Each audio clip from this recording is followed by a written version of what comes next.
Okay, just gonna do a takeoff. I don't think I'll floor it, but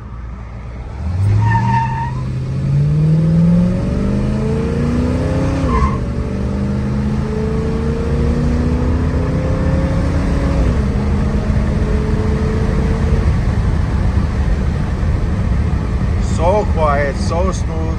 That was probably a little better than half throttle or so just to get the secondaries to kick in. This just, like I say, this car is incredible. Here you have an engine that's never been rebuilt, never been touched. Original carburetor, distributor. You know, the stock compression, the 10.5 compression, pistons, everything, heads, zero modification, stock manifold, stock exhaust.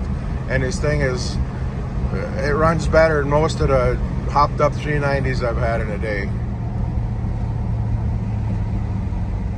Yeah, I'll try another one here. I'm not flooring it because it wants to spin, but